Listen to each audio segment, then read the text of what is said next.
Now, does your child refuse to eat some of the foods, or at least try them half the time? And if you've got a fussy eater in your household, it can be a problem. Approximately half of all toddlers fit this description. Can be a very, very big source of stress for parents. So, with strategies for picky eaters from the editor of Healthy Food Guide, Georgia Rickard, joins us, along with Jamie, who of course is the dad of 3. Yes, I'm going Georgia, welcome. Thanks for having me.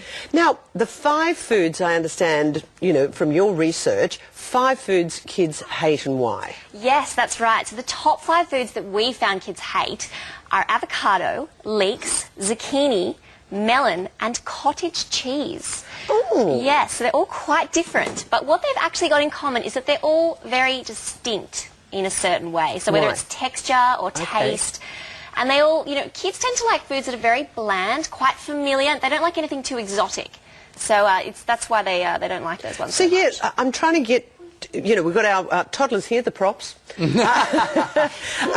So what is it about those foods? You mentioned that kids like bland food. Yeah, but I know a lot of parents want to try and introduce interesting tastes because, you know, as adults we have taste buds and we love all sorts of things that when you were, I can remember when I was 10 I would have hated. So how do you start to introduce those, and what is the bland taste that the kids like? Yes, well, probably the one thing that most parents do wrong, and in a recent survey what it was shown that over half of all parents don't present a new food enough to a child. So they'll give it to them once, they'll give it to them twice, and then they'll give up. But what you actually have to do is remember the rule of 10, because many studies have shown that in actual fact, giving a child a food at least 10 times makes them much more likely to finally accept it and go, But you have to hold them down and force feed. What's your experience, Jamie? Oh, yeah, I mean, varied. Our kids, again, are 8, 4 and 2. Like Tyler and Lulu here are 4 and 2, so my youngest at this age here.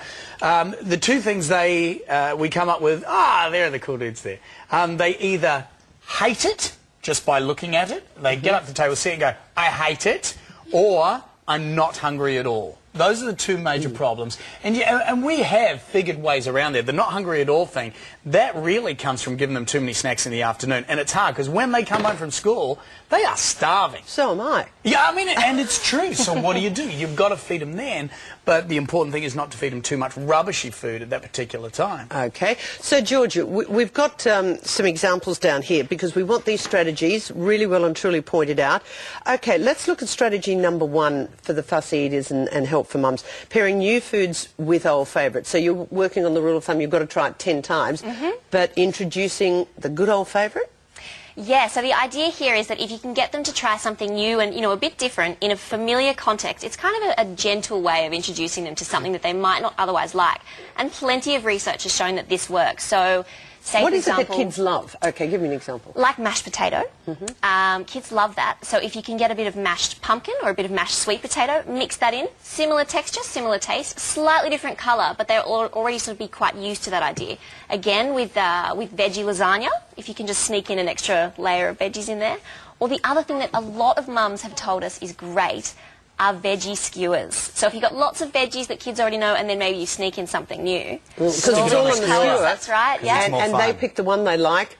Wouldn't they just take off the one that they don't like and leave it on the plate? Yeah, they could do that. They're pretty clever. They're a lot more clever than you think. I was going to say, hopefully they won't notice. But again, yeah, if it's in that context, then after a while they'll start to accept it. But don't kids just sort of have their natural taste buds anyway? You know, there's still certain foods that I don't like. Didn't I would like say them yes. then. Would that be right, George? Well, there's actually studies to show that kids are biologically programmed to seek out foods that are quite sweet. That's why they have a sweet tooth. And that's because when they're young, they're growing really rapidly. So they want foods that are really high in energy, and sweet foods, you know, sugary foods tend to provide that. So if you can actually give them a food that's got a bit of sugar in it, like say, you know, veggies mixed with, I don't know, some sweet chili sauce, just for the first time, after that they'll associate that food with some sweetness, and then when you give it to them again without the sweetness, they'll continue to eat it. Gotcha. Again, research proven. Your second point here in strategy, make new foods fun to eat.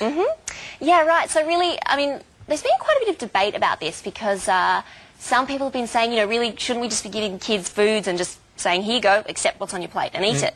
But when you're this young, look, it's really about creating a positive association with it doesn't look veggies. good, who wants to Yeah, eat it? I mean, my mum used to feed me Brussels sprouts all the time, and the reason I hated them because they were disgusting. And they're still disgusting. And the way she used to cook them. Exactly. You know, I'm sorry, but they were disgusting. Yeah. And we've got to think sometimes about the foods that we're actually giving our kids. Yeah. It might not be that nice. And it has impacted on the rest of your life. I can It tell. has. I should get flashbacks. Making vegetables attractive, you know, the little smiley faces and that sort of stuff. That's yes, cute. that's a great idea. And what it comes down to here is when you're making the veggies attractive, it's not just about making them look attractive, it's about making them sound attractive. That's a good call. So there's actually been a study to show that if you can add one ingredient to every recipe that you ever make, kids will love it. Yeah. And that ingredient is an adjective. So there was actually a researcher over in the US, his name's Brian Wansink, and he found that when he got a group of kindergartners, he split them in two and he gave them both peas. But he gave one group just regular peas. Can kids eat peas as well? Because I can't. You can't eat peas? Well, it's really hard. Oh, you I'm must stabbing them all over the plate. Well, yeah, with a spoon. Honey, with a bit of honey on it. There They you go. stick to it. So, he gave one group peas and he gave the other group power peas. Yeah. And the amount of kids that ate the power peas was Yeah, right. twice the amount. You can trick them a bit. So It's exactly. the sizzle Yeah. and the DIY sell. marketing. Yep. Okay, also involve kids in food preparation because a lot of you could have budding chefs there, so that's That's an added right. bonus. And be a good role model. Yeah, you can't be making the kids eat something that you'd never touch. No. Absolutely. And look, and don't force kids too much, you know. Don't make it too awkward.